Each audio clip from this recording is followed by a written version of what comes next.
The fluorescent lights of the hospital corridor flickered mercilessly above Zara Ahmed's head as she clutched the medical bill in her trembling hands. Rise to 50,000. The numbers swam before her tear-filled eyes like a death sentence written in clinical precision. Her mother, lying unconscious in the ICU behind the glass doors, needed immediate surgery, and Zara had exactly Rs 3,147 in her bank account. Miss Ahmed, the doctor's voice cut through her despair like a knife. We need the payment by tomorrow morning, or we'll have to discharge your mother. The surgery cannot wait any longer. Zara's world crumbled. At 22, she was a final-year literature student at Punjab University, living on scholarships and part-time tutoring jobs. Her father had abandoned them when she was 10, leaving behind nothing but debt and broken promises. Now, as she stood in this sterile hospital hallway, she realized that all her dreams of becoming a teacher, all her sacrifices to stay in university, meant nothing if she couldn't save the one person who had sacrificed everything for her. The rain had started falling outside, matching the storm in her heart. Zara walked out of the hospital like a ghost, her dupatta soaked, her textbooks heavy in her worn-out bag. The streets of Lahore seemed to mock her poverty as expensive cars splashed dirty water on her already ruined clothes. That's when she saw the advertisement on her phone, a message from her roommate Aisha. Emergency modeling. Job tonight. High-end event. Rs 50,000 for one evening. Are you interested? Zara's fingers hovered over the keyboard. She had never done modeling before, had always been too shy, too focused on her studies, but Rs 50,000 was more money than she had seen. In months. It wouldn't be enough for the surgery, but it would buy her time. Yes, she typed back. Send me the details. The Serena Hotel's ballroom gleamed like something from a fairy tale, all crystal chandeliers and marble floors that reflected the light of 1,000 candles. Zara felt like an imposter in the borrowed designer dress Aisha had somehow procured, a flowing emerald gown that made her dark eyes look like precious stones. Her long black hair was styled in elegant waves, and for the first time in her life, she looked like she belonged in this world of wealth and privilege, but she knew it was all a lie. Just smile and look pretty, Aisha had instructed her. These rich people love having beautiful girls at their events. It's like decoration, but you get paid for it. Easy money. As Zara moved through the crowd, serving champagne and making small talk she barely understood, she felt the weight of hungry eyes following her every move. These weren't the kind looks of her professors or the friendly smiles of her students. These were predatory gazes that made her skin crawl. That's when she saw him. Standing by the floor-to-ceiling windows, silhouetted against the city lights of Lahore, was the most handsome man she had ever seen. Tall, broad-shouldered, with dark hair perfectly styled and a jawline that could cut glass, he commanded attention without even trying. His black tuxedo was tailored to perfection, and the way he held his crystal glass spoke of a lifetime of privilege and power, but it was his eyes that caught her, deep brown, intense, and filled with a sadness that seemed to mirror her own. "So you don't belong here," he said when she approached to offer him champagne, his voice deep and smooth like expensive whiskey. Zara's cheeks burned with embarrassment. "I'm sorry, sir. I didn't mean it as an insult," he interrupted, his lips curving into a small smile that transformed his entire face. "I meant you're too pure for a place like this, too real." "And you are?" she asked, surprised by her own boldness. "Definitely not pure," he replied, extending his hand. "Danish Malik, and you are the most beautiful thing I've seen in this room full of plastic people." Danish Malik. Even Zara, buried in her books and studies, knew that name. The youngest billionaire. In Pakistan, heir to the Malik Industries empire that spanned from textiles to technology, his face had graced every business magazine, every society page. And here he was, talking to her like she was someone special. "Zara Ahmed," she whispered, placing her small hand in his much larger one. The contact sent electricity shooting through her entire body. "Zara," he repeated as if tasting her name, "like the flower that blooms in the desert, beautiful and resilient." For the next hour they talked. About books. He was surprised to learn she was studying literature. About dreams, hers to teach. his to break free from his father's expectations. About loneliness, something they both understood intimately despite their different worlds. "I have to go," Zara finally said as the evening wound down, reality crashing back into her fairy tale. She needed to get back to the hospital, to her mother, to her real life. "Wait," Danish caught her wrist gently. "Have dinner with me tomorrow." Zara's heart hammered against her ribs. "I can't, I don't belong in your world." "Then let me come to yours," he said, his eyes intense with an emotion she couldn't name. "Please." Zara never made it to dinner. The call came at 3 a.m. Her mother had taken a turn for the worse. As she sat in the hospital waiting room, still wearing yesterday's clothes, still carrying the memory of Danish Malik's touch on her skin, the doctor delivered the final blow. "Miss Ahmed, your mother's condition is critical. We need to operate immediately or she won't survive the night. But I cannot proceed without the payment." "Please," Zara begged, falling to her knees in front of the doctor. "She's all I have. I'll get the money, I promise. Just please, save her." The doctor looked at her with pity that cut deeper than any blade. "I'm sorry. My hands are tied." That's when her phone buzzed. A message from an unknown number. "I heard about your situation. I can help. But everything has a price. Meet me at the Pearl Continental Hotel, room 2047. Come alone." DM. Danish Malik. Somehow, he had found out about her mother, about her desperation. Zara's hands shook as she read the message again and again. She knew what this meant. She knew what men like him expected when they offered help to girls like her. But as she looked through the ICU window at her mother's pale, unconscious form, surrounded by machines keeping her alive, Zara realized she had no choice. The elevator ride to the 20th floor felt like ascending to her own execution. Each floor that passed took her further away from the girl she used to be, the girl who believed in love and dignity and self-respect. By the time she reached room 2047, she felt like a stranger to herself.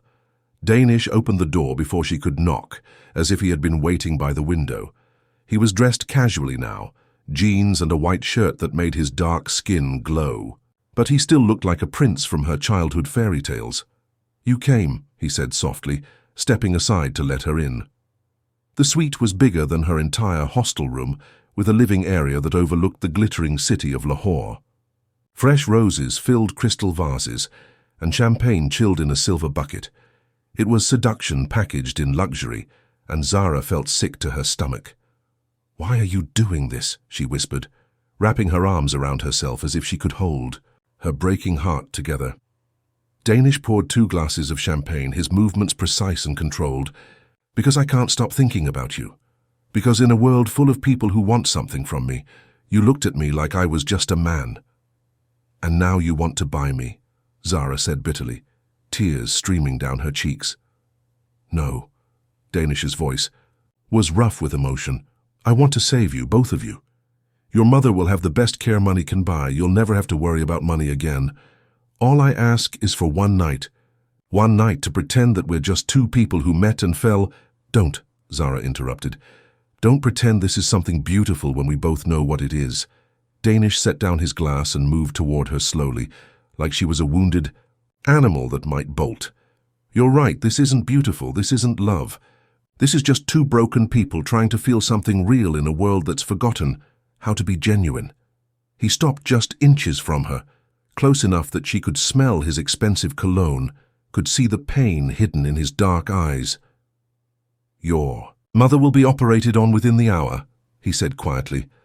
"The payment has already been made. Whether you stay or go is up to you." Zara's world tilted on its axis. "You already... But why?" "Because despite what you think of me, I'm not a monster. I don't buy women. I save them." But even as relief flooded through her about her mother, Zara felt the weight of obligation settling on her shoulders like a lead blanket. "I can't let you do this for nothing. I don't have anything to offer except yourself," Danish finished, "and that's more precious than all my money combined." What happened next wasn't what Zara had expected. Instead of leading her to the bedroom, Danish sat beside her on the plush sofa and simply held her as she cried. Her tears soaked into his expensive shirt, but he didn't seem to care. He stroked her hair and whispered words of comfort in Urdu, his voice like honey over her broken heart. "Tell me about her," he said when her sobs finally subsided. "Tell me about your mother." So Zara did. She told him about Shahida Begum, who had worked 3 jobs to keep Zara in school after her husband left. About the woman who had sold her jewelry, her furniture, even her wedding dress to pay for Zara's university fees. About the mother who had collapsed from exhaustion and stress, her body finally succumbing to years of sacrifice. "She sounds like a queen," Danish murmured, his fingers still threading through Zara's dark hair. "She is," Zara whispered, "and I'm about to become exactly what she raised me not to be." Danish pulled back to look at her, his hands cupping her face gently. "You're about to become a daughter who would do anything to save her mother. There's no shame in that, isn't there?" Zara's voice broke. "What will I tell her when she asks how I got the money?" "You'll tell her that someone who cared about you helped, because that's the truth." As the night wore on, they talked about everything and nothing. Danish told her about his own mother, who had died when he was 16, leaving him alone with a father who saw him only as a business investment. About the loneliness of having everything money could buy, but nothing that mattered. Zara shared her dreams of opening a school in her village, of teaching children who had never seen books before. Danish listened with an intensity that made her feel like her words were the most important things he had ever heard. "You're going to change the world," he said as dawn began to creep through the windows. "I can see it in your eyes." "With what money?" Zara laughed bitterly. "After tonight, I'll be lucky if I can finish my degree." "You'll finish your degree," Danish said with quiet certainty, "and you'll build your school. I'll make sure of it." "I can't take any more from you," Zara protested. "I've already taken too much." "You haven't taken anything." Danish stood and moved to the window, his silhouette outlined against the sunrise. "You've given me something I thought I'd lost forever." "What's that?" "Hope." When Zara finally left the hotel room as the city of Lahore awakened around them, she felt like a different person, not because of what had happened. In the end, nothing physical had occurred between them except sleeping in each other's arms, finding comfort in human connection, but because of what she had learned about herself and about him.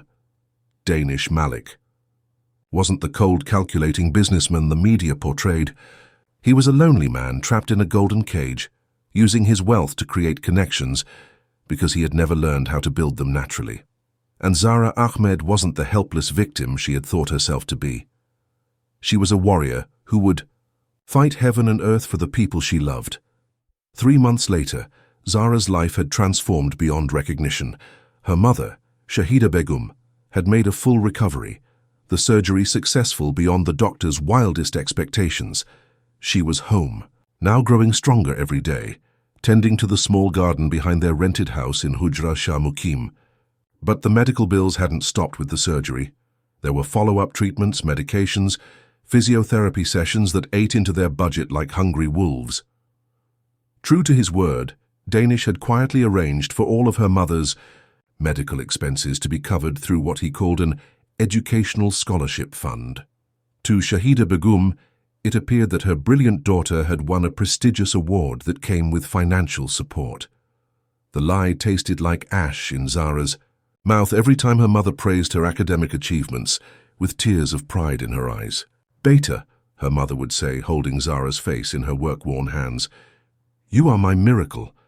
Allah has blessed you with such intelligence, such luck. Promise me you'll never compromise your values for anything." Each time Zara would nod and smile, the weight of her secret growing heavier with every passing day. She had returned to her studies with a vengeance, throwing herself into her final semester with desperate intensity. If she could just graduate with honors, if she could just prove that she was more than the desperate girl who had spent one night in a billionaire's arms, maybe she could forgive herself. But Danish Malik had other plans. He appeared in her life, like a phantom, always at the edges, never quite letting her forget what had passed between them. A delivery of fresh flowers to her hostel room with no card attached. Her favorite books appearing mysteriously in her university locker. A scholarship announcement for a teaching position in London that seemed tailor-made for her qualifications. "It's him, isn't it?" her roommate Aisha asked one evening, as Zara stared at yet another expensive gift, this time a laptop that would cost more than their entire semester's expenses. "That billionaire you met at the modeling event, Danish Malik, Zara's—" Silence was answer enough. "Zara, you need to be careful," Aisha continued, her voice serious. "Men like him don't give gifts without expecting something in return. They don't just disappear after one night." "It wasn't like that," Zara whispered, though she couldn't explain what it had been like. How could she tell anyone about the tenderness in Danish's eyes as he held her while she cried? About the way he had listened to her dreams as if they were precious poetry. About the morning when he had watched her leave with an expression that looked suspiciously like heartbreak. The answer came the next day in the form of an invitation, engraved on expensive cardstock and delivered by a uniformed driver who waited for her response. "Mr. Danish Malik requests the pleasure of your company at dinner. Tonight, 8 p.m. The Q. Lahore Fort Private Dining Pavilion PS. We need to talk about your future." Zara's hands trembled as she read the elegant script. She had been avoiding his calls, deleting his messages, pretending that one night 3 months ago had been a dream. But Danish Malik was not a man who accepted being ignored. As evening approached, Zara found herself standing before her small mirror, trying to decide what to wear to dinner with a billionaire who held her secrets in his hands. In the end, she chose simplicity, a white salwar kameez that her mother had embroidered with tiny flowers, a dupatta that had been her grandmother's. If Danish wanted to see her, he would see the real her, not the glamorous woman he had created that night. At the hotel, the Lahore Fort after hours was like stepping into a Mughal dream. The ancient walls glowed golden in the lamplight, and the private dining pavilion Danish had reserved overlooked the illuminated gardens where emperors had once walked with their queens. It was romantic and intimate and completely inappropriate for whatever conversation they were about to have. Danish was waiting for her, dressed in a simple black kurta that made him look less like a businessman and more like a prince from the old stories. When he saw her approach, something flickered in his eyes. Surprise, admiration, something deeper that made her breath catch. "You look beautiful," he said simply, pulling out her chair with old-world courtesy. "Thank you," Zara replied, her voice cooler than she felt. "Though I suspect this isn't about my appearance." Danish smiled, a real smile this time, not the practiced charm she had seen in his business photographs. Always straight to the point. "I've missed that about you." "What do you want, Danish?" Zara asked, proud that her voice didn't shake even though her heart was hammering against her ribs. "To make you an offer you can't refuse," he said, leaning back in his chair. "I want to marry you." The words hung in the air between them like a physical presence. Zara felt the world tilt sideways, the ancient walls of the fort seeming to spin around her as she processed what Danish had just said. "Marry you?" she whispered, her voice barely audible above the distant sound of traffic from the city below. "Yes," Danish leaned forward, his eyes intense with an emotion she couldn't identify. "A real marriage, not some business arrangement or contract. I want you to be my wife." Zara laughed, the sound sharp and bitter in the romantic setting. "You want to marry the poor girl you bought for one night? How very generous of you." "I didn't buy you," Danish's voice turned hard. "And you know it wasn't like that." "Then what was it like?" Zara demanded, her composure finally cracking. "Because I've spent 3 months trying to understand what happened that night, and I keep coming back to the same conclusion. You were lonely, I was desperate, and we used each other." "Is that really what you think?" Danish stood abruptly, pacing to the edge of the pavilion where the lamplight cast his face in dramatic shadows. "You think I've spent every day since then thinking about you because it was some kind of transaction?" "I don't know what to think," Zara shot back, rising to face him. "You disappeared from my life for 3 months, then suddenly you're sending me gifts and scholarships and job offers like I'm some kind of charity case. And now you want to marry me? Why, because you feel guilty? Because you want to make an honest woman out of me?" Danish turned back to her, and the raw emotion in his eyes made her take a step backward. "Because I'm in love with you, you infuriating, Beautiful, impossible woman, because that night wasn't just about helping you or satisfying some physical need. It was about finding the other half of my soul in the most unexpected place. The confession hit Zara like a physical blow. She sank back into her chair, her legs suddenly unable to support her weight. "You don't love me," she said weakly. "You don't even know me." "I know you would sell your soul to save your mother," Danish replied, sitting back down across from her. "I know you dream in Urdu poetry and think in English literature. I know you bite your lip when you're nervous and that you cry during sad movies even when you're trying to be tough. I know you take your tea with too much sugar and that you're afraid of lizards but not of standing up to men who think they can intimidate you. Each detail hit Zara like a small revelation. When had he learned these things about her? How had he been watching her so closely without her knowing?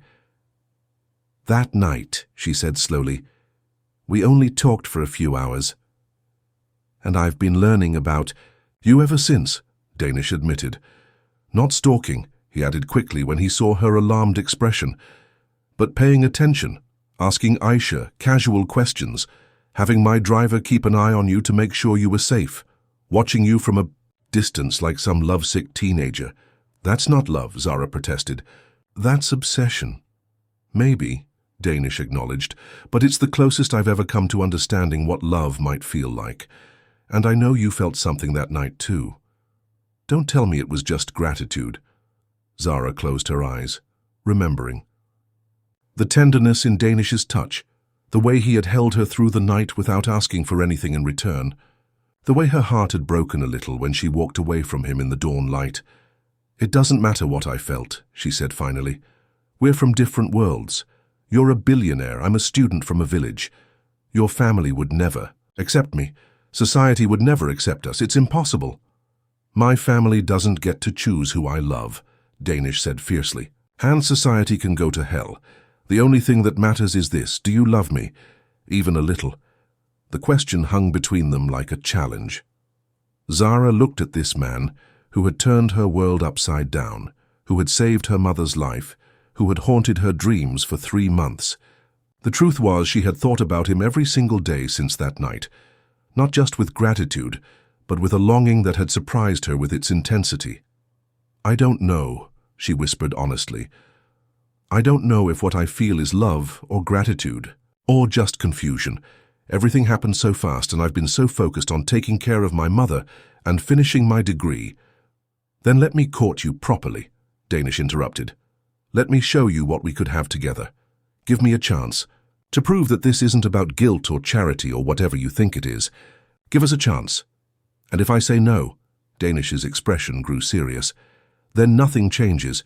Your mother continues to receive the best medical care, your scholarship continues, the job offer in London remains on the table. I won't disappear your support because you don't want to marry me. I'm not that kind of man." The offer was tempting and terrifying in equal measure. Zara found herself at a crossroads, knowing that her next words would change the trajectory of her entire life. "I need time," she said finally. "Time to think, time to finish my degree, time to understand my own heart." "How much time?" 6 months. Zara said, the number pulling itself from thin air. "Give me 6 months to graduate and figure out what I want from my life. And in the meantime, no more gifts, no more mysterious appearances.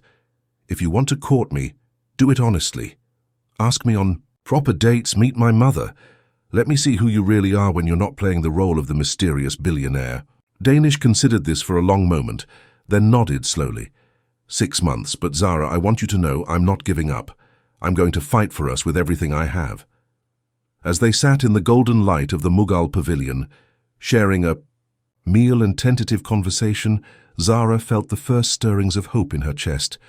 Maybe, just maybe, fairy tales could come true for girls like her. Maybe love could bridge the gap between different worlds. But she had no idea that their greatest challenges were yet to come. 2 weeks after the dinner at Lahore Fort, Danish kept his word in a way that both thrilled and terrified Zara. Instead of expensive gifts and mysterious gestures, he began courting her like a traditional Pakistani suitor.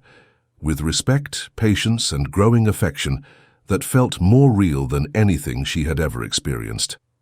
Their first official date was at a small bookshop in Anarkali Bazaar, where they spent hours browsing dusty shelves and discussing their favorite authors. Danish revealed a surprisingly deep knowledge of Urdu poetry, reciting verses from Ghalib and Iqbal that made Zara's heart skip beats. When she mentioned her love for Ismat Chughtai's feminist writings, his eyes lit up with genuine interest and admiration. "You're not what I expected," Zara admitted as they shared kulfi from a street vendor, the summer heat of Lahore making them both grateful for the cold treat. "What did you expect?" Danish asked, licking his spoon with an unself-conscious enjoyment. That made him seem younger, more approachable, someone more controlling, more arrogant, someone who thought his money could buy anything. "Maybe it can buy most things," Danish said thoughtfully, "but it can't buy the only thing I've ever really wanted, which is someone to love me for who I am, not what I have." Their second date was at the Shalimar Gardens, where they walked among the Mughal fountains and talked about their childhoods. Danish's stories of boarding schools and private tutors painted a picture of wealth, but also of profound loneliness. Zara found herself sharing memories of her village, of climbing mango trees with her cousins and listening to her grandmother's stories under the stars. "I want to see it," Danish said suddenly. "Your village. I want to meet your mother properly, see where you grew up." Zara's stomach clenched with anxiety. "Danish, my village is nothing like what you're used to. We don't have marble floors or air conditioning or—" "I don't care about any of that," he interrupted gently. "I care about understanding you, all of you." So the following weekend, Danish Malik, billionaire heir to an industrial empire, found himself driving through the dusty roads of rural Punjab in a simple Honda City instead of his usual luxury cars. He had dressed down in a plain white kurta and dark trousers, but even in simple clothes, his expensive education and privileged upbringing showed in every gesture, every carefully modulated word. Hujra Shah Mukim was a small town that time seemed to have forgotten, where buffalo carts shared narrow roads with motorcycles, and the call to prayer echoed from ancient minarets 5 times a day. Zara's house was a modest 2-room structure with a small courtyard where her mother tended to her beloved vegetable garden. Shahida Begum was waiting for them, dressed in her best dupatta and having spent the entire morning cooking Danish's favorite dishes based on Zara's careful research. When she saw the handsome young man walking through her gate with her daughter, her eyes filled with the kind of hope that made Zara's chest tighten with emotion. "Assalamu alaikum, auntie," Danish said, touching his hand to his heart in the traditional greeting, and Zara was surprised by how natural it sounded coming from him. "Walaikum assalam, beta," Shahida replied, her voice warm with immediate affection. "You are most welcome in our home." The afternoon that followed was one of the most beautiful and heartbreaking of Zara's life. She watched Danish, this man, who commanded boardrooms and made million-rupee deals, sit cross-legged on her mother's simple charpoy, eating homemade chapati with his hands and listening to Shahida Begum's stories with genuine interest and respect. "Your daughter is remarkable, auntie," he said as they shared tea in the courtyard, the evening call to prayer drifting over the village. "She has a light inside her that could illuminate the whole world." Shahida's eyes glistened with maternal pride. "She is my heart, this girl, ever since her father." She trailed off, the old pain still fresh after all these years. "She told me about her father," Danish said quietly. "About how you raised her alone. You should be proud of the woman you've created. She has your strength and your kindness." As the sun set over the village, painting the sky in shades of orange and pink, Danish helped Shahida water her garden while Zara prepared dinner. Watching him from the kitchen window, she felt something shift inside her chest, a softening, a recognition, a whisper of what might be love. But their fairy tale interlude was shattered the next morning when Danish's phone rang insistently, dragging them back to reality. "It's my father," he said, his face going pale as he looked at the screen. "He knows I'm here. He knows about you." The call was brief but explosive. Even from across the room, Zara could hear the angry voice shouting through the phone in rapid fire, Urdu and English. When Danish finally hung up, his hands were shaking. "I have to go," he said, his voice tight with emotion. "My father has called an emergency family meeting. He's not happy about our relationship. What did he say? Zara asked, though she wasn't sure she wanted to know. That I'm embarrassing the family name, that I'm being manipulated by a gold digger, that if I don't end this nonsense immediately, he'll cut me off completely. The words hit Zara like physical blows. Even though she had expected this reaction, hearing it spoken aloud made it real in a way that devastated her. Maybe he's right, she whispered, wrapping her arms around herself. Maybe I am just a poor girl reaching above her station. Don't, Danish said fiercely, pulling her into his arms. Don't let his poison get into your head. You are worth 10 of anyone in my father's social circle. But as they drove back to Lahore in tense silence, both of them knew that the real battle for their future was about to begin. The Malik family mansion in Dha Lahore was a monument to wealth and power. Sprawling grounds, imported marble, and crystal chandeliers that cost more than most people earned in a lifetime. As Danish pulled through the iron gates that evening, Zara felt like she was entering a fortress designed to keep people like her on the outside. You don't have to come in, Danish said as they sat in the circular driveway, the mansion looming before them like a challenge. I can face them alone. No, Zara said, surprised by her own determination. If we're going to have any chance together, I need to meet them. I need to show them I'm not afraid, but she was afraid, terrified actually. Her simple kurti and dupatta felt inadequate against the grandeur surrounding them, and her hands shook as Danish led her through the front doors into a foyer that was larger than her entire house. The Malik family was waiting in the formal sitting room, a space decorated in gold and cream that looked more like a museum than a home. Danish's father, Rashid Malik, was a silver-haired man in his 60s, whose cold eyes and perfectly tailored suit spoke of a lifetime of commanding others. His mother, Nasreen Malik, was elegant in the way that only money could buy, with diamonds at her throat and ice in her gaze. Danish's sister, Sanya, was there too, a woman in her 30s who looked like she had stepped off the cover of a fashion magazine. And finally there was someone Zara hadn't expected, a beautiful young woman about her own age, sitting with the confidence of someone who belonged in this world. So, Rashid Malik's voice cut through the tension like a blade. This is the girl who thinks she can trap my son into marriage. Daddy, Danish's voice carried a warning, but his father ignored him. Danish, sit down.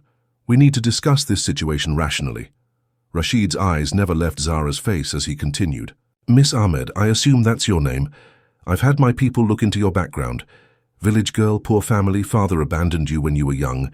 I can see why my son's wealth would be attractive to someone in your circumstances, Zara felt her cheeks burn with humiliation, but she forced herself to meet his gaze steadily. Mr. Malik, I understand your concerns about your son's future, but you're wrong about my motives. Am I?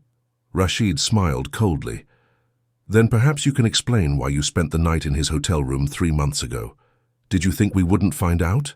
The words hit the room like bombs. Danish shot to his feet, his face dark with fury. How dare you? Sit down, Danish, his father commanded. This girl has been using you from the beginning. Look at her. She can't even deny it. Zara felt the blood drain from her face. They knew about that night, about the desperate circumstances that had led her there. In their eyes it proved everything they believed about her character. It's not what you think, she began, but Nasreen Malik cut her off with a laugh that sounded like breaking glass. Oh, sweetheart, it never is it?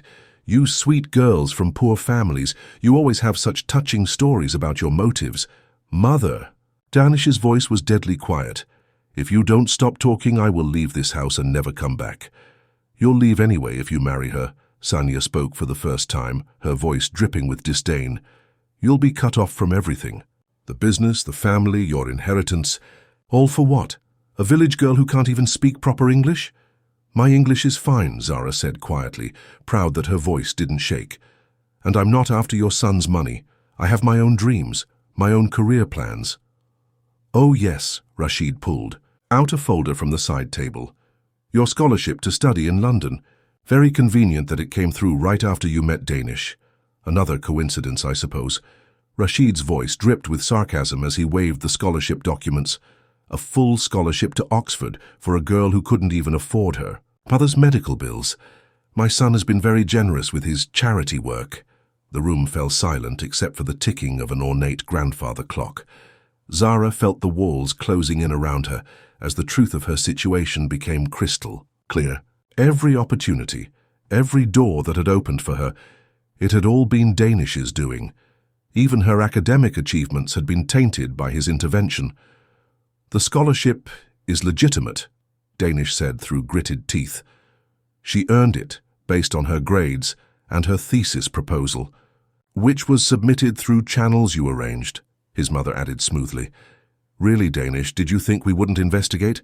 This girl has been living off your money for months." That's when the beautiful young woman who had been silent until now finally spoke. "Danish," she said softly, her voice cultured and refined, "you know I've always supported your happiness, but this is beneath you." Danish turned to her with surprise and hurt. "Amara, not you too." Amara. Zara's heart sank as she realized who this woman must be, Danish's childhood friend, probably someone the family had chosen as a suitable match for him long ago. "I'm not being cruel," Amara continued, her voice gentle but firm. "I'm being realistic. Look at her, Danish. Look at how uncomfortable she is here. This isn't her world, and it never will be. You're not doing her any favors by forcing her into a life where she'll never belong." Zara felt each word like a physical blow. The worst part was that Amara wasn't wrong. She was uncomfortable. She did feel out of place, and part of her did wonder if she would ever truly fit into Danish's world. "At least Amara understands what's best for everyone," Nasreen said with satisfaction. "She comes from good family. She understands our traditions, our values. She would make you a suitable wife." "I don't want a suitable wife," Danish exploded, his composure finally cracking completely.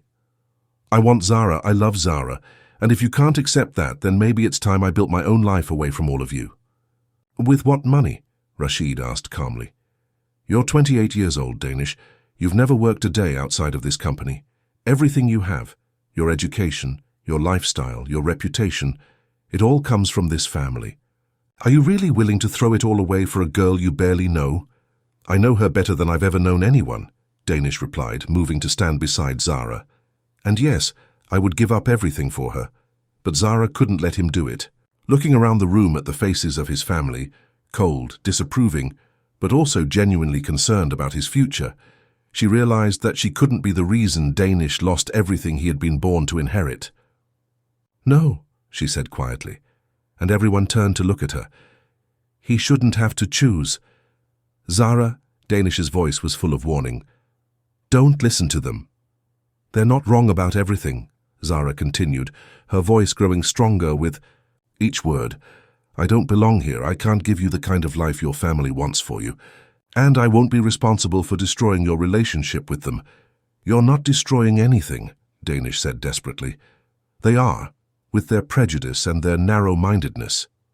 "Maybe," Zara agreed, "but the result is the same. If you choose me, you lose them, and that's not fair to either of us." She turned to face Rashid Malik directly, summoning every ounce of dignity she possessed. "Mr. Malik, you're right that I'm not from your world. I'm a village girl whose mother works as a seamstress to make ends meet. I will probably never be comfortable at your dinner parties or charity galas, but you're wrong about my motives. I don't want your son's money. I want his happiness. And right now, this situation is making him miserable." "So what are you proposing?" Rashid asked, his tone slightly less hostile. "I'm proposing that I remove myself from the equation," Zara said, her heart breaking with every word. "I'll take the scholarship to London. I'll build my own life, my own career. And Danish can find someone more suitable to share his life with." "No," Danish grabbed her arm, his eyes wild with panic. "Zara, no, don't do this. Don't let them win. I'm not letting them win," Zara said softly, reaching up to touch his face with infinite tenderness. "I'm letting you win, all of you. This is what's best for everyone." "It's not what's best for me," Danish said, his voice breaking. "I need you." "You think you do," Zara replied, tears finally spilling down her cheeks. "But you'll be fine. You'll find someone who fits into your world, someone your family can be proud of, someone worthy of everything you have to offer." "You are worthy," Danish insisted, but Zara was already pulling away from him. "No," she said firmly, I'm really not. And that's okay. We both knew this was impossible from the beginning. As she walked toward the door of the mansion, Zara felt like she was leaving her heart behind. But she also felt for the first time in months like she was doing the right thing. Danish deserved better than a poor girl who could only bring complications to his life. And she deserved better than to always feel like she didn't belong. Zara, wait. Amara's voice stopped her at the door. For what it's worth, I think you're making the right choice, but not for the reasons you think. Zara turned back, curious, despite her pain. You're leaving because you love him, Amara continued. Real love sometimes means letting go. But Danish doesn't understand that yet. Give him time. If what you have is real, he'll find a way to come for you that doesn't require choosing between love and family. As Zara walked out into the Lahore night, Amara's words echoed in her mind. Maybe true love wasn't about grand gestures and dramatic sacrifices. Maybe it was about being strong enough to build something that could survive the storms of real life. But first, she had to find the strength to survive losing him. The next 3 weeks passed in a blur of final exams, graduation preparations, and the constant ache of loss that had settled in Zara's chest like a physical weight. Danish had tried to contact her dozens of times, calls, messages, even showing up at her hostel, but she had refused to see him. She knew that one look at his face would destroy her resolve, and she couldn't afford to be weak now. Her mother had noticed the change in her immediately when she returned to the village after that disastrous family meeting. Beta, you look like someone has died, Shahida had said, studying her daughter's pale face and hollow eyes. Did something happen with that nice boy Danish? It wasn't meant to be, Mama, Zara had replied, forcing a smile that felt like breaking glass. We're from different worlds. But Shahida Begum was not easily fooled. She had raised her daughter, alone for 12 years, had watched her struggle and triumph and dream bigger than their small village could contain. She recognized heartbreak when she saw it. Different worlds, she repeated thoughtfully. You know, Beta, when I married your father, my family said the same thing. He was educated from the city. I was just a village girl who barely knew how to read. But love doesn't recognize boundaries. Look how that turned out, Zara said bitterly. He left us. He left because he was weak, Shahida corrected firmly. Not because we were from different worlds. A strong man would have stayed and built a bridge between those worlds. Now, as Zara sat in her university library trying to focus on her final thesis, her mother's words haunted her. Was Danish weak like her father? Or was she the weak one, running away at the first sign of real opposition? You're an idiot, Aisha announced, dropping into the chair across from her with her usual lack of subtlety. A complete and total idiot. Thank you for that assessment, Zara replied dryly, not looking up from her books.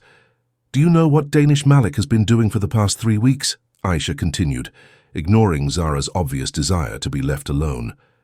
I don't want to know.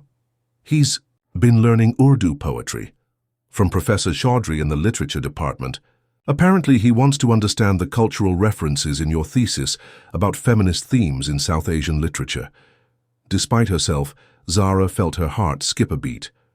Professor Chaudhry was notoriously difficult, a scholar who demanded perfection from his students and rarely gave praise to anyone.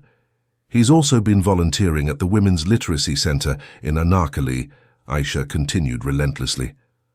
Teaching business skills to women who want to start their own small enterprises. Sister Fatima says he's surprisingly good at it.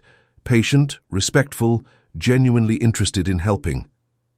Aisha, please stop, Zara whispered, her carefully constructed walls beginning to crumble.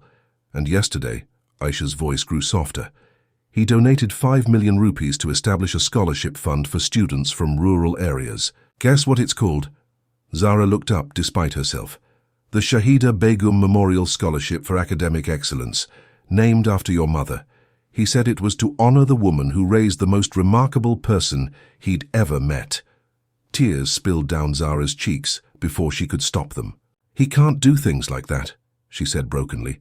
It just makes everything harder. Or maybe, Aisha suggested gently, it shows that he's trying to build a bridge between your worlds instead of asking you to abandon yours. That afternoon, Zara found herself walking aimlessly through the campus, her mind churning with confusion and longing. She had been so sure that leaving was the right choice, the noble choice. But what if she had been wrong? What if she had given up on something beautiful before giving it a real chance to grow? She was so lost in thought that she almost walked past the small crowd gathered near the auditorium. But something about the familiar cadence of the voice speaking made her stop and listen. Education is not just about acquiring knowledge, the voice was saying. It's about understanding that wisdom can come from anywhere, from university professors and village elders, from ancient texts and everyday experiences.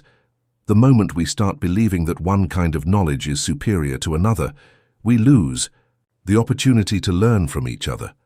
Zara's heart stopped.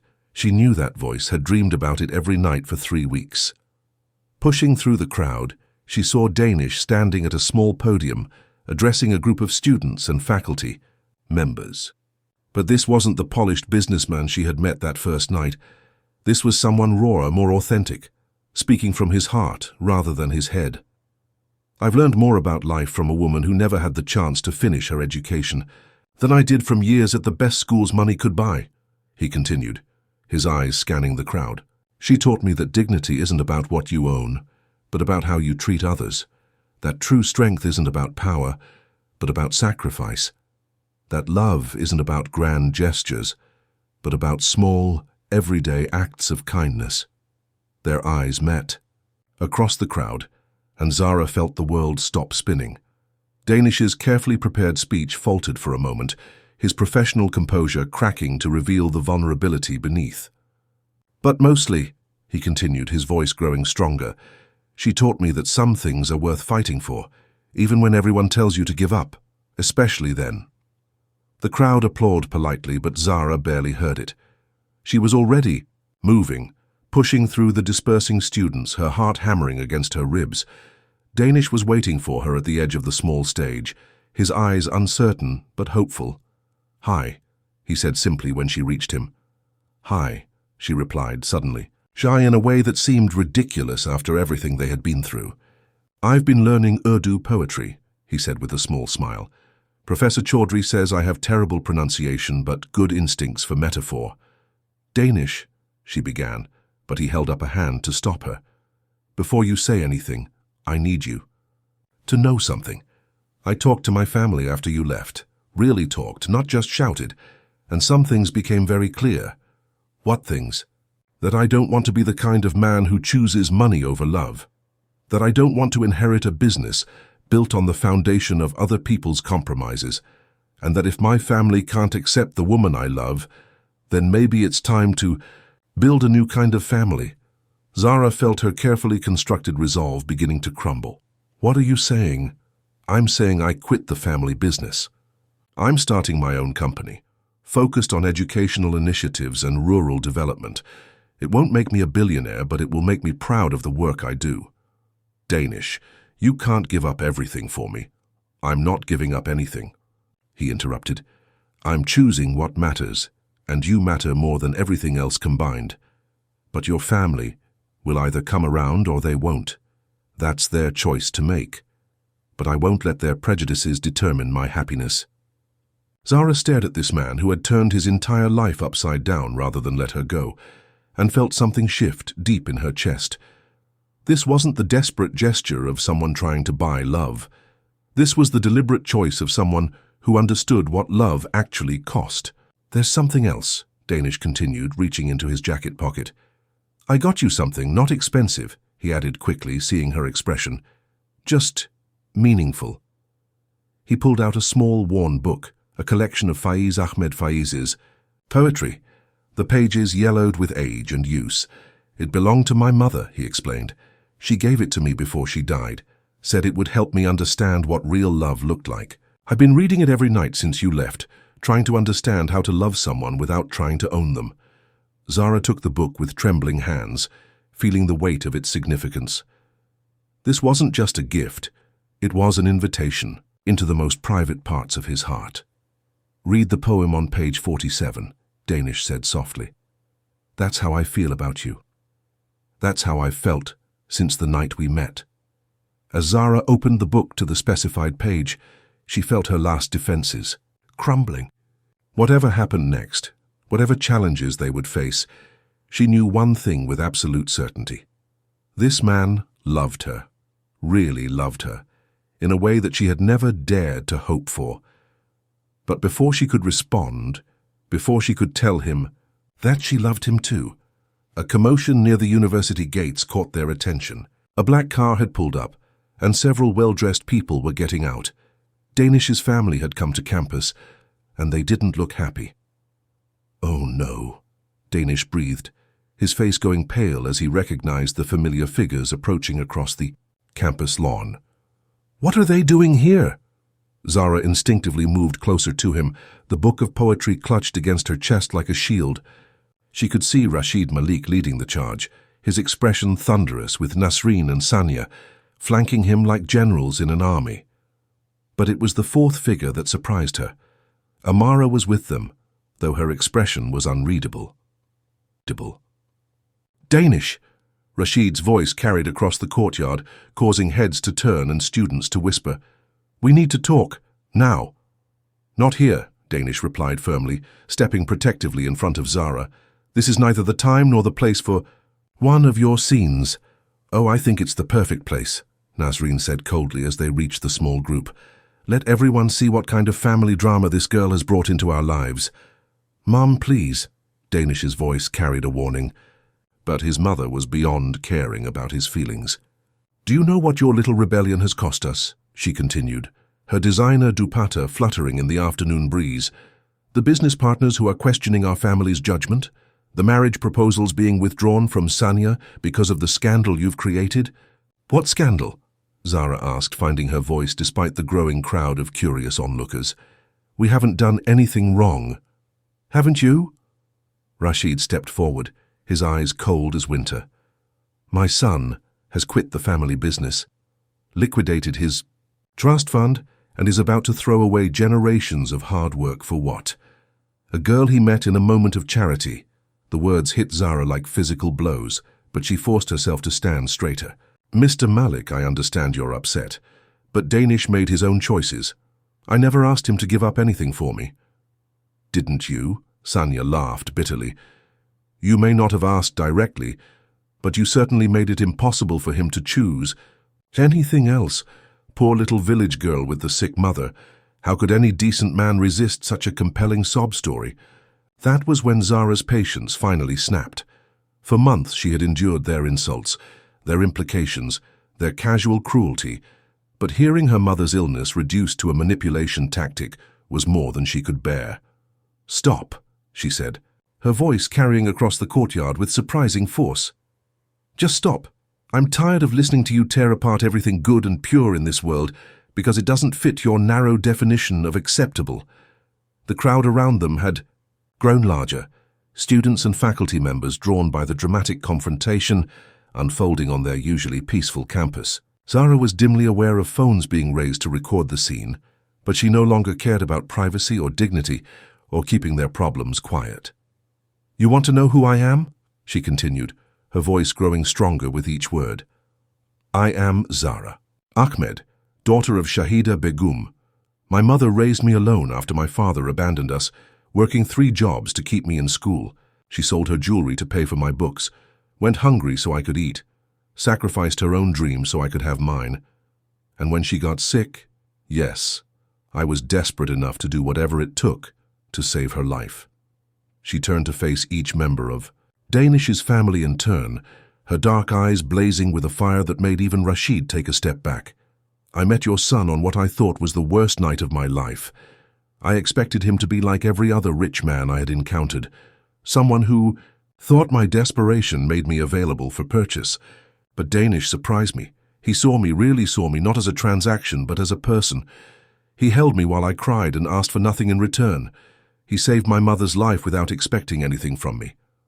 "Because he wanted something from you," Nasreen interjected. But Zara ignored her. "You're right that we're from different worlds. Your world of marble floors and diamond jewelry and marriages arranged for business advantage. But my world has things your money can't buy. Genuine kindness, unconditional love. The understanding that a person's worth isn't measured by their bank account. She turned to Danish, her heart breaking and healing simultaneously as she looked, at his face full of love and admiration and desperate hope. "I love your son," she said simply. "Not because he's rich, not because he can solve my problems, but because he has a good heart, because he listens to my dreams like they matter, because he makes me laugh and challenges me to be better and holds me when I'm scared, because he chose to learn Urdu poetry to understand my culture and volunteers at literacy centers to understand my values." The courtyard had gone completely silent, except for the distant sound of traffic and the whisper of wind through the trees.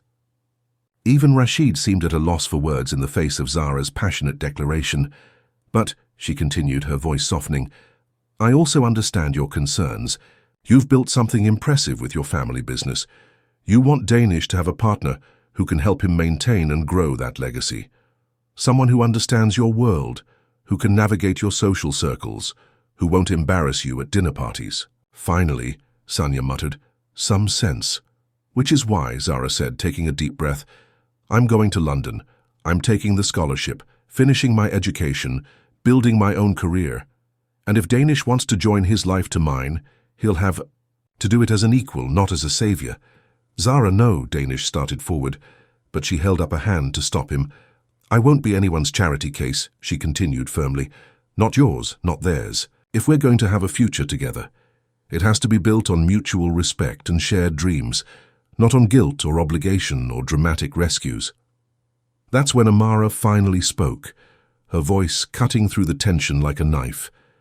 "She's right," she said quietly, and everyone turned to stare at her in surprise. "She's absolutely right, and you're all too stubborn to see it." "Amara," Nasreen began, but the younger woman cut her off. "No, Auntie, let me finish. I've watched this family destroy Danish's happiness for months because you can't see past your own prejudices. This girl, this remarkable, brave, intelligent woman, is offering Danish exactly what he's always needed. Someone who loves him for who he is, not what he represents." She turned to face Rashid directly, her own privileged background giving her a credibility that Zara could never have. "Uncle, you raised Danish to be a good man. You taught him about integrity and responsibility and standing up for what's right. How can you be surprised that he's chosen love over money?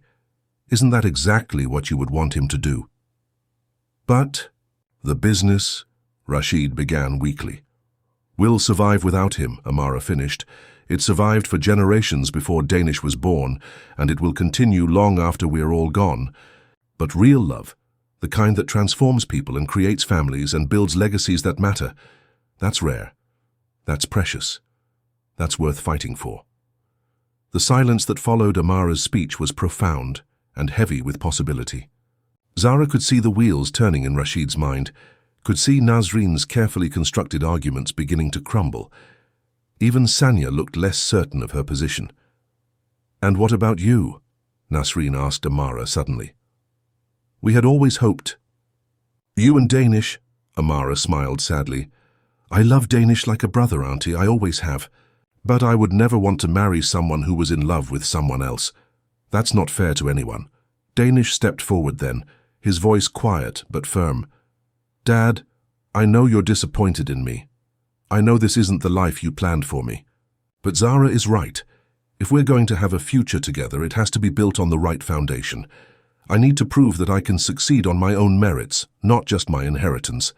He reached for Zara's hand, and she let him take it, feeling for the familiar electricity of his touch. "I'm going to London too," he announced, causing a collective gasp from his family. "Not to follow her, but to build something of my own. I've been accepted to a master's program in international development. I want to learn how to create real change in the world, not just manage the wealth I inherited. And if Zara will have me," he continued, turning to look at her with eyes full of love and determination, "we'll build our future together, as equals, as partners, as two people who chose each other not out of desperation or convenience, but out of love."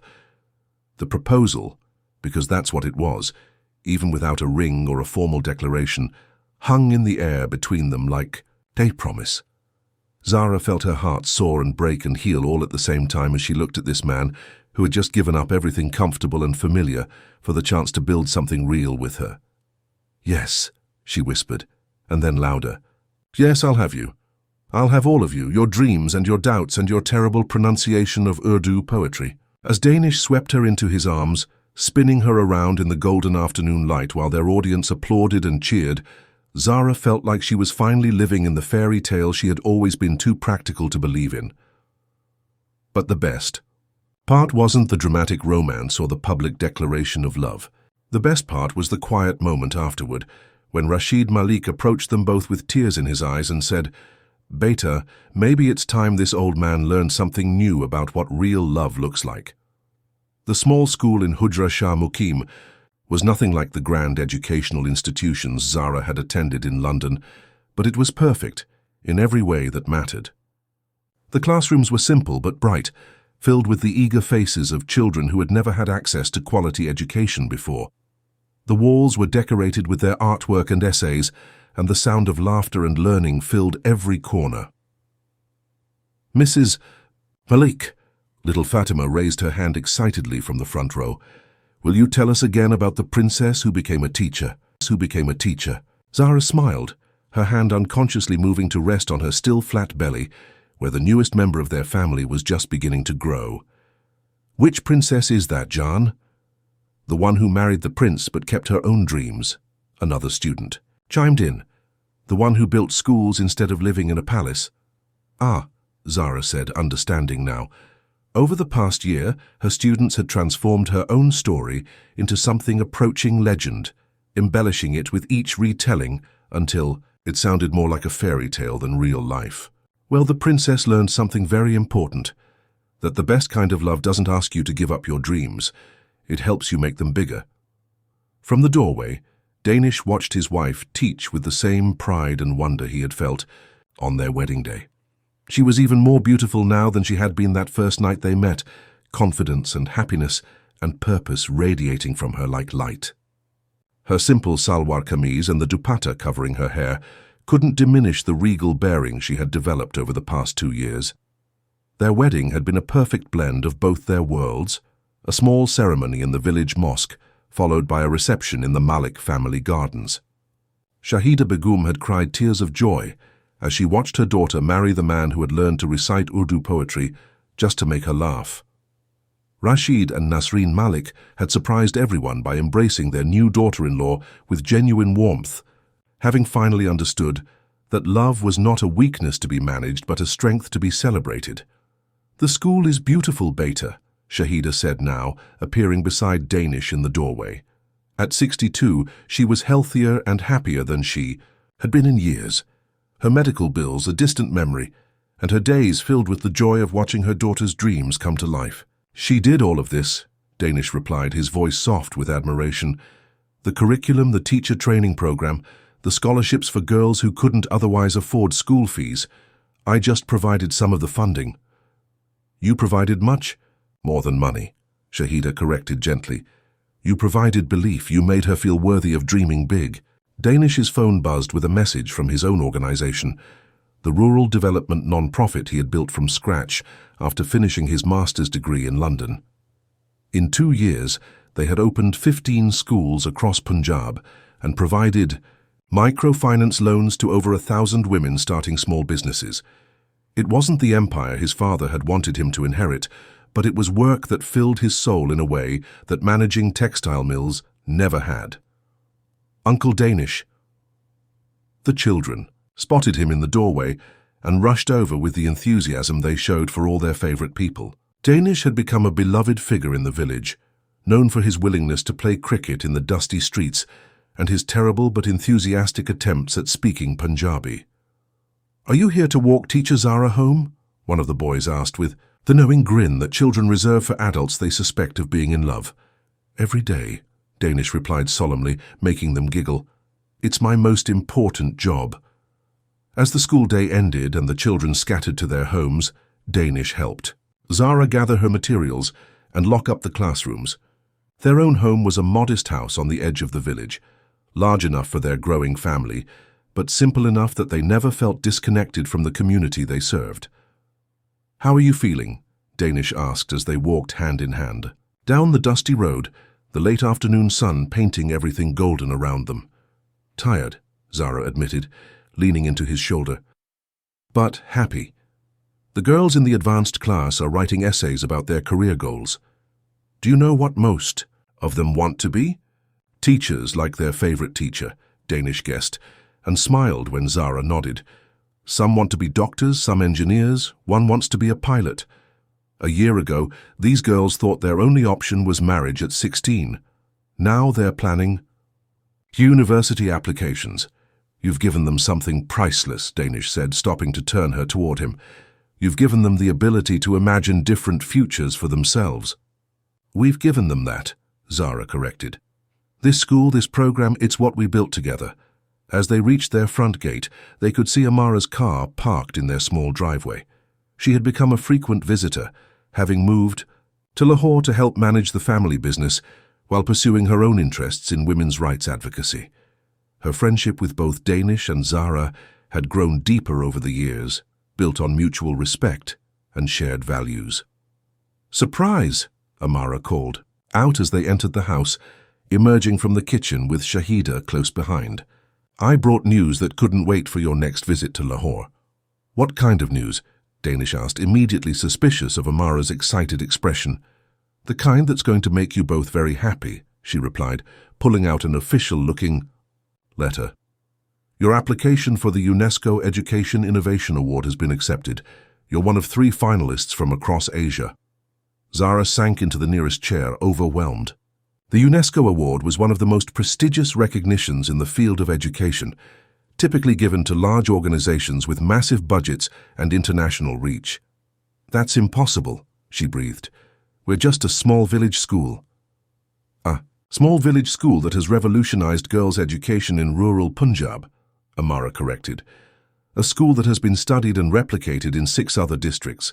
A school that has proven that real change doesn't require massive budgets. It requires passionate people who refuse to accept that some children matter less than others." Danish knelt beside his wife's chair, taking her hands in his. "Do you know what this means?" "It means the whole world is going to see what I saw that first night," he continued, his voice thick with emotion.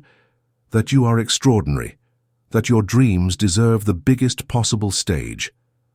That evening, as they sat in their small courtyard, under the stars that seemed brighter in the village than they ever had in the city, Zara reflected on the journey that had brought them to this moment.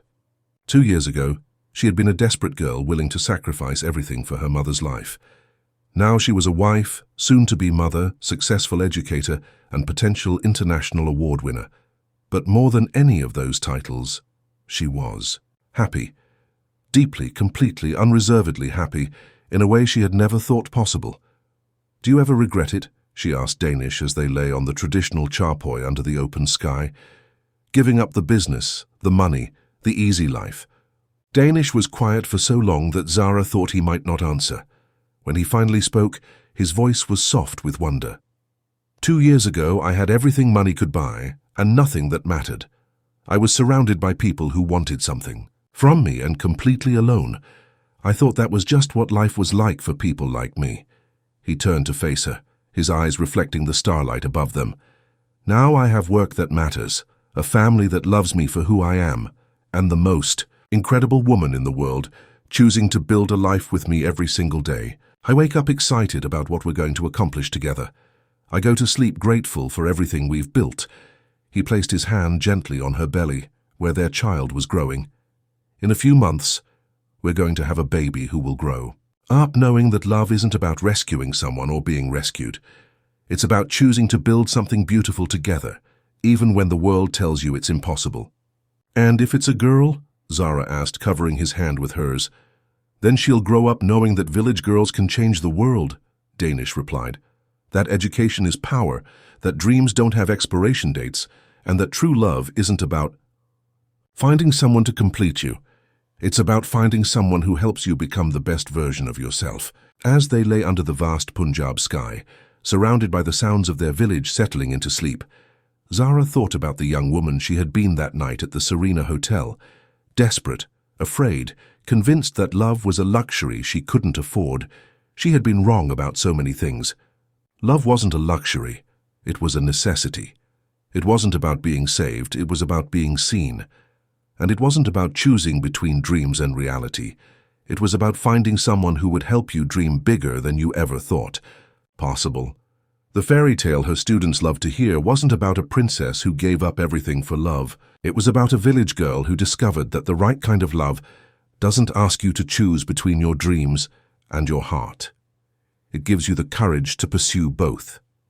And as Zara drifted off to sleep in her husband's arms, under the same stars that had watched over her grandmother and would watch over her children, she knew with absolute certainty that their story was just beginning.